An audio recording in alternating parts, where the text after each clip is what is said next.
wanted me to ask you, hold on. Yes, he wants to know why you give him no play.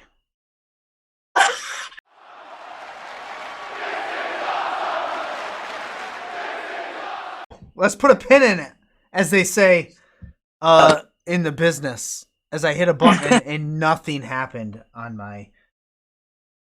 I can do that, but I don't want that one. I want that one.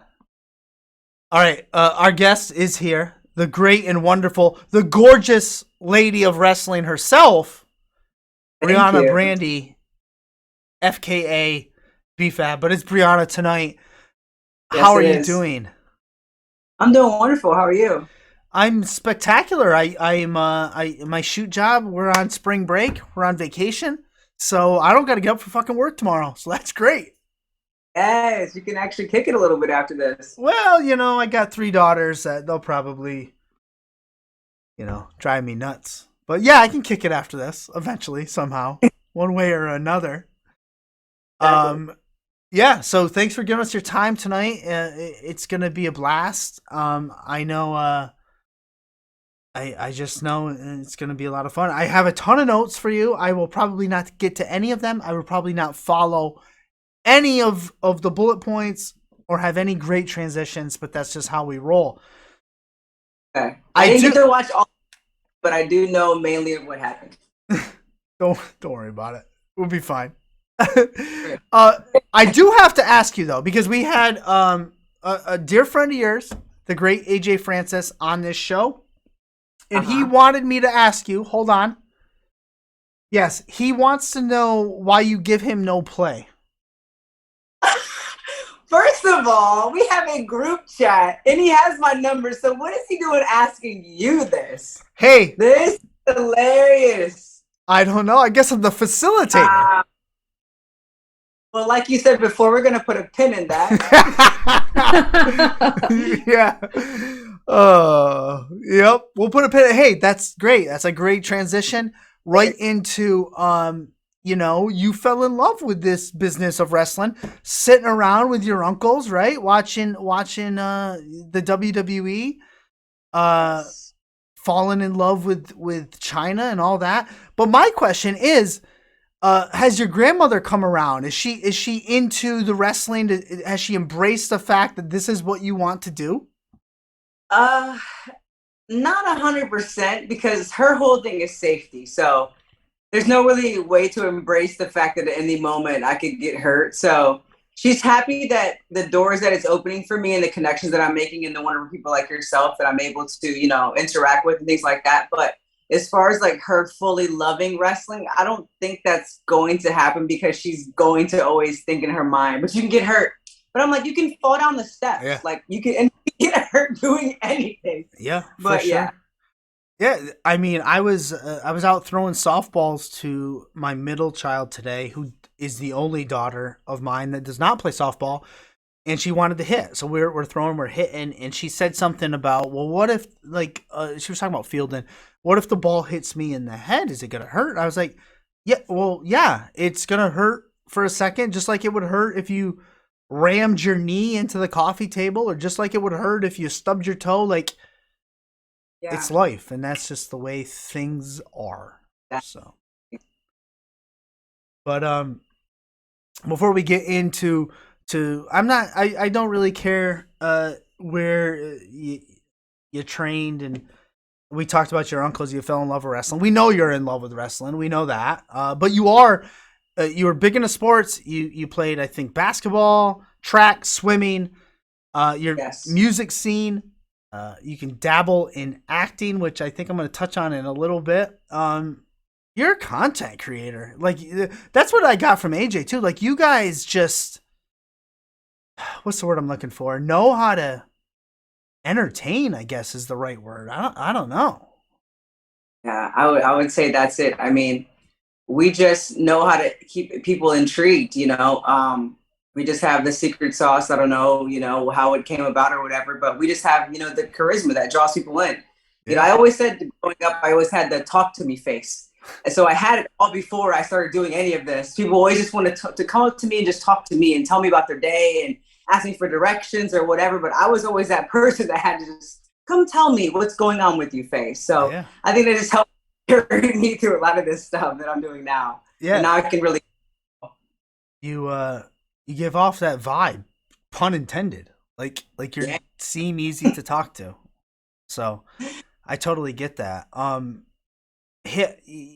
Well, let's see. I don't want to touch on hit road quite yet. I want to know how you go from running on a treadmill to going to the performance center down in Florida.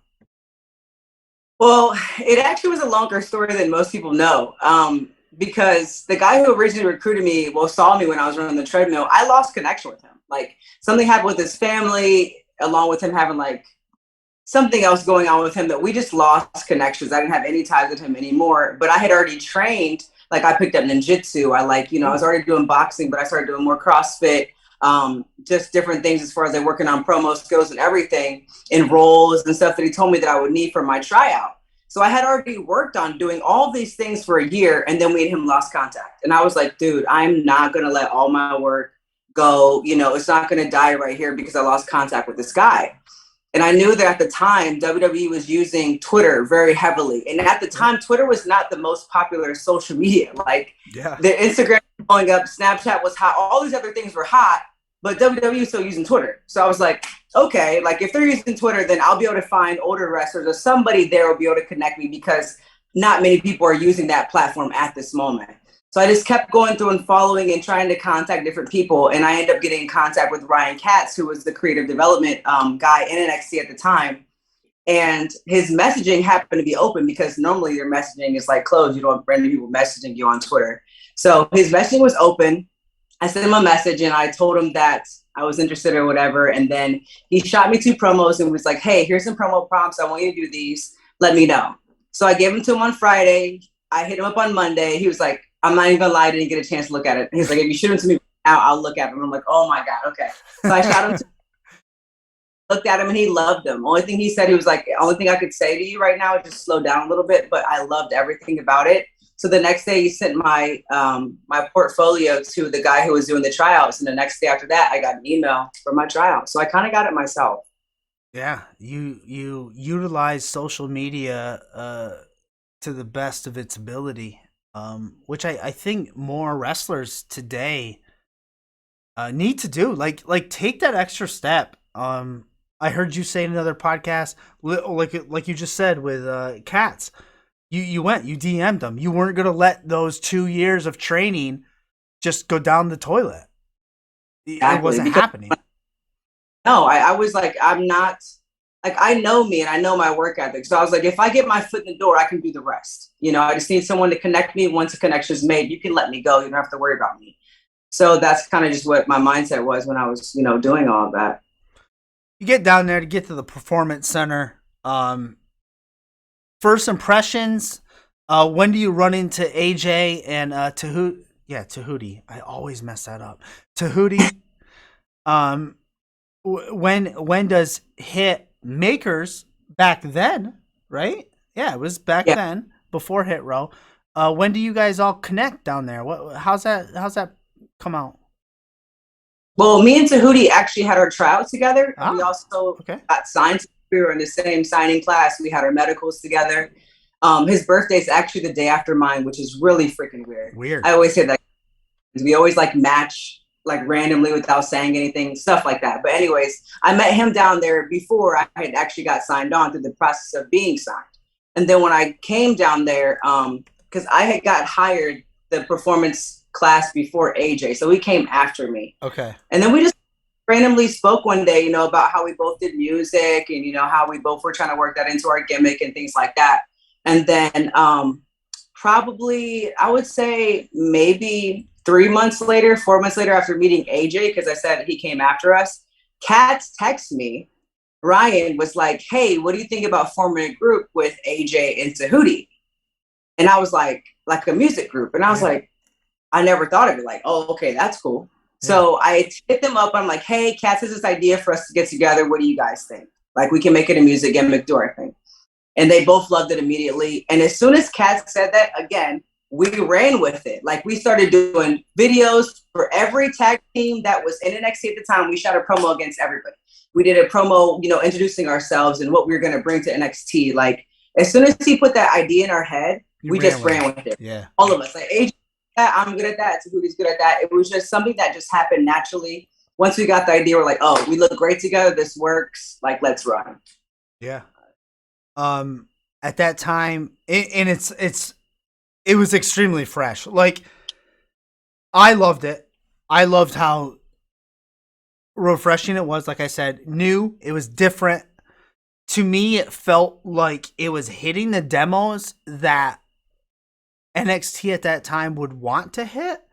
WWE would want to hit. Then they bring Swerve in, which I think you have said in other podcasts. AJ has said, Tahuti has probably said, that was Triple H's vision to bring to Swerve in. And it just all clicked. I mean, when Swerve was suggested to be brought in to the Hitmakers with you other three, did it click as well as it was portrayed on TV? Oh, yeah. Yeah. I mean, we all had known prior to any of us coming together with Swerve that he did music. Like, when I met him in the Performance Center, we talked about him doing music as well. So I knew he did music too. So when that was brought to us to bring him in the group, I was like, duh. Like, why did we think of that too? And he had doing stuff at the time. They really weren't really sure where they were going to do with him and put him exactly. So I felt like, oh man, this is going to be his moment. He's an amazing wrestler. So I was like really excited to have him bring his wrestling level to our group as well, to heighten that, part of, the group as well. So it was perfect. Like, when he said that to us, I was like, oh, this is automatic. Yeah. And it was easy.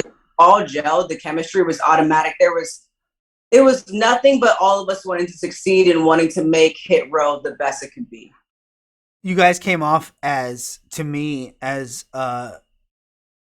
not like as 4 stars just put together. You guys could all go do your own thing. When something needed to be done, you came together, you got it done. What hurt me as a fan, I guess, is the best way to say it. The call up. You got called up, you get drafted. To me, it was the steal of the draft. A couple things that I was confused about. Do I have to blame the draft and Fox for the fact that I don't get a War Games payoff with Hit Row and oh gosh, what's his name? You got it. Yes, thank you. Like that. That's where we were heading. That's where it should have gone. Yes. Storyline wise, right? Yes, and it would have been the first intergender as well, right. Because I would have been in it as well. So it would have been the first time women were involved in the War Games match as well. So, I mean, it would have been history making all around. But yes, it was because of the draft coming so fast. And the date for the draft kept getting changed too. So they really weren't sure what date it was going to be anyways. So when they finally locked into what date the draft was going to be, there was no time for us to figure out the end of our storyline because of where we had been at that time. Like, we had pitched so many ideas, like, okay, we can do this, we can do that, we can kind of do this, we kind of try to end it, and maybe we can speed up War Games or whatever. But they were like, no, like, it's not going to go smooth as far as like letting the whole story play out and then you guys going. So we had to kind of change everything and shortcut ourselves in that whole scenario and that storyline. Well, I'll say it. That sucks balls. I mean, that to be in the first, intergender War Games. I was ready. I was ready for William Regal to come out, after having some crazy night where all of us just can't be separated and like War Games. Like, I was ready to hear, and he was going to be like, an election, Briana, if you guys think that you're getting out of this, like, no, you guys are going to do. Like, oh, okay. Like, it was going to be amazing. It was going to be amazing. And it sure would have been. And like, you get called up. I'm sure you guys, and I got the vibe from AJ, like, that that's where you want to go. Like, you didn't want to settle for NXT, although it was great. You want to go to the main roster. You want to showcase everything you guys got. That is, to me, it's what the demo wants. Let's be real. You guys are fucking hit makers. Yes. You go up there. I was pumped. Does not play out the way I was hoping it would play out. We don't need to delve into it. You get let go. the boys get let go. Um, Shocking. Oh man, Yeah. super super shocking because I just felt like we were it. Like for me, I felt like Hit Row was going to be global. Like we were Yeah. going to be a global act. We were going to be that act that, you know, was going to be the one to bring in new fans because, you know, wrestling has a lot of fans and has a deep, like cult like fan base and everything. Yep. But I sometimes it gets to a point where it needs new people to come back in and rewatch and be like, oh, that's cool. Like, man, I love this. This is amazing, you know? So I feel like we were going to be that thing because I also felt that with us being actual musicians, that eventually we could get put on songs with like a Drake or a Bad Bunny or, you know, a Migos or anybody. Us doing one song with them, now you have that gap bridge from wrestling to music and to the entertainment industry in general. So you would have had people, you know, flocking to our group, which in return would have flocked to WWE because they want to see us every week, you know? Yep. So that, I mean, we just would have, it would have been a true takeover, like for sure. Exactly. I mean, just think about it. Like, you guys are all rappers. You guys are all musically inclined. AJ did friggin' songs for the Super Bowl. Yeah. I mean, and then you have Bad Bunny doing WrestleMania stuff, doing songs. They always do custom songs for all of the pay-per-views. They get them from somewhere. It all could have worked. Oh, yeah. It would have been perfect. I mean, and then you would have had your first in-house talent that was wrestling and actual artist. So you would have had your first baby, your first homegrown act that was doing it all. And I know there's no hard feelings. I've heard you say it before. I've heard AJ say it before. There is no hard feelings. That's just how life is. That's how the business is. But if I was to ask you who dropped the ball, like who dropped the ball on Hit Row? I mean, how can you do that? I really couldn't even put my finger on who was like exactly responsible for any of this. You know, I mean, it always comes from a place of a lot of this stuff comes, you know, whether it be from money or from a place that maybe someone doesn't understand what we're doing or doesn't fully get it or doesn't see the longevity and see, you know, the power that it actually had, you know. So it could be so many things, you know. It's hard to really say what any of it is. For sure. I mean, there's acts in WWE you can say the same for, you know, like a Bray Wyatt, even with Karrion and Scarlett. I mean, there's a long list. Keith Lee. There's tons of people that you really just look at like, okay, there's a higher thing working here that we don't know, that they know, and that it's their business, I guess. And it is there, and that's unfortunately that's the thing. It is their business. They can see something or not see something, and do something or not do something because that's their prerogative. Yeah, that's what I was thinking too. I was thinking of the rap song. That's their prerogative, and I just couldn't come up with it quick enough. Unfortunately, I was let down for it because I liked Hit Row and I enjoyed it, and it made me feel younger again. That's what it made me feel, younger. So I loved it. The thing I loved hearing was that people were like, when I would see you guys on TV and when you leave the screen, I wanted to go with you and like see where you were going, hang out. I'm like, that's amazing. Like that's what you have whenever, like they say with acting. When they say with acting, you want to follow the actor out of the room and see what they're doing. Like every time I watch Denzel, I feel like that, you know? So yeah, I loved hearing that. I was like, oof, that means we got him. We really had everybody, you know? For sure. But I know, you know, things happen the way they are. You guys are all doing well. You guys are all extremely not only talented, but content creators. You, AJ, Tahuti, everyone. They're all great.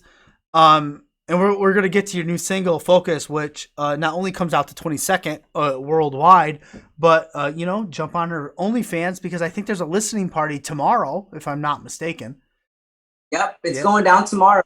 Yeah. Maybe fans is doing a rollout for me there. Nice. But it'll be a general public the 22nd. Spectacular. WrestleMania weekend, you guys, you were in Baltimore, MCW. That was close to WrestleMania weekend. You did reality wrestling. You're at WrestleCon, GCW for the culture. What was the biggest thing you took away from that weekend? Man, the love, Yeah. the love and the support, and how like people just want us. Like they don't even care, I feel like, where we are anymore. They just like, we just want you guys. And like that, I love that so much because, you know, that was my biggest thing. And that's what hurt me the most is I didn't get to give the fans everything that Hit Row was capable of, Right. you know, everything that we could have done. They didn't get to see that. So that's what hurt me. So when I went to the GCW show, you know, especially, well, the MCW show as well, but definitely GCW, that one, the fans, just the outpour of just wanting us in whatever form they could have us, and I really truly appreciate that, and just was so blown away by it, you know, like, you know, you're doing something good and you're loving what you're doing, but you're kind of on the other side when you're doing it for WWE. But when you go back and you're like hand to hand with all the fans all the time, like right there, it really hits home, and you're like, wow, they're like, this is really what they want. Swerve was with you guys in MCW, I believe. Was he? Was he at that show? Yes, he was. Yeah, he was, but he wasn't at the GCW one. My question, I guess my question is, right now Swerve is doing his thing. He's making his money. AJ said everybody going out doing their own thing. He's in AEW. He's got Keith Lee by his side. Kind of a bigger muscle aspect to it. Yeah. Is there any? Does that hurt? Does that hurt? Like when I see that, I think, oh, AEW is trying to recapture a Hit Row vibe. No pun intended this time. A Hit Row vibe without bringing in what makes Hit Row hit makers. What makes them who they are. Does that make sense? Like, no, I know what you're saying. Yeah. It doesn't hurt because, you know, Sora's had all those connections and stuff where a lot of those guys are in Right. AEW for years. I'm on the indie scene, you know, for 15 years or something like that, you know, for a very long time. So he's put in that work to be there in that position with those guys. So for him to have the opportunity of being there, I'm not surprised at all. It doesn't hurt because I am happy for him, and I'm also happy for Keith Lee. Shout out to him because me and him are, you know, that's my homeboy too. So to see them both just shining, you know, after a situation that was, you know, shouldn't have happened. Right. I'm just happy for both of them. Like, I'm not hurt. Never heard about someone making their money. You know, I've never heard about someone doing their thing, because there are things that I do in this life that the boys might not be able to capitalize on. You know, so it's just like, I'm always happy for everybody doing their thing and however they want to, you know, get the money. For sure. Was there talk of bringing in the other guys? Like, is that brought up, or are you guys never contacted, or how does that work? Or do you not want to mention that? No, I mean, we haven't really had any contact, you know, to ask to go or anything at this time. I mean, but things change all the time. Yeah. So I mean, a thing to where they want to bring him in first and then add us later or whatever. I don't even know. There has been no talk of this, but you just never know with these wrestling companies and what their ideas are, where they want to go. So, but no, as of now, there hasn't been any. I'll do some fantasy booking for AEW. I was watching it last night. I saw, I think Jade Cargill was in the ring last night. Maybe not. But the first thing that came to my head was they showed her like baddies section, which is the gimmick she's going. I saw Velvet, Red Velvet, and Kiera Hogan in the crowd as their baddies, and I thought to myself, "Oh damn, Briana would fit perfectly in that little all-woman faction with Jade Cargill, right?" Oh yeah, definitely. I would fit in a lot of great places, honestly. Yeah, it's funny. Alongside it with wrestling, it's like people forget that you have to be able to promo. You know, you have to be able to fight. That's what carries the storylines. That's what brings people in. You know, so it's like the wrestling; they always have to work together. So I would be a great addition to any faction, anything, you know, that I would be doing. I'd be a great addition from the ring to the mic. I'll cut people right up with those promos. I mean, that's all your musical influence. I mean, that's just I already know. Phenomenal shit. I there's a couple other, I guess, quote unquote, non-wrestling related things. I was wondering. I was watching. I think the video was called "The End." I think you were eating worms. So my question is, by any Uh-huh. chance, did the boogeyman in the WWE give you any advice on consuming worms? No, none. I just went at it gun ho. I was like, I got this. I've been fishing before. I can do this. Oh man. Yeah, yeah. Everyone was like, "Oh, were they real? Like, how did you do?" I'm like, "Dude, they were real, and I didn't chew them. I just like put in my mouth, and we cut the scene, and I put it. You know what I'm saying? It was just kind of that kind of thing. But yeah, they were real. Oh man, that's insane. Um, I would never People put worms in my mouth ever. love talking. Yo. What's that? People love talking about that video. Yeah, I heard it. I heard it. I suck at this. I heard it on another podcast when I was prepping for this show. I Yeah. apologize to whoever it was. I don't remember, but you did a great job. And I was just like, oh man, did the boogeyman give her advice on how to consume worms? Which Uh, uh, yeah, exactly. Um, well, Briana, we're nearing the end. I have a ton of notes, but I do love to leave everything on the table. Um, for a return appearance, the hit makers, to me, hit makers, hit row, whatever you want to call them. Hit makers with a Z, I prefer, but that's me. oh yeah, Hottest free agents in wrestling, if you ask me, but nobody is so. But the yeah. hottest. We're at the end of the show, and what I like to do at the end of every show is I'm going to give you the mic now, which I'm sure a lot of people have done in your lifetime. You can put over anything you want, you can bury anything you want, you can say anything you want. Um, the floor is yours. I will not interrupt. Okay. Everybody go and hit me up on Briana_Brandy on my Instagram. In my bio is my link tree and has all the goodies from my merch to my TikTok to my OnlyFans to my Twitter. Everything is there, Briana Brandy. You'll find everything you need to know and any way to follow me and see what I'm gonna be doing next right there.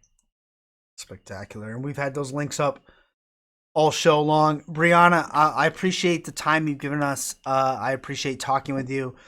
We didn't even mention China. You were in love with China, watching that wrestling with your uncles. A lot of great stuff. And I look forward to seeing you, AJ Tahuti, you anywhere. I know you mentioned going back to the WWE. You'd be open for it. I just think that the sky's the limit and there's absolutely no ceiling. But I'm sure you've heard that before, and you're confident and driven, and I can't fucking wait. So, Thank you so much. yeah, Stay tuned. for sure. Thanks for giving us your time, and we'll talk to you soon. Absolutely. Thanks for having me. Yeah, Later. peace.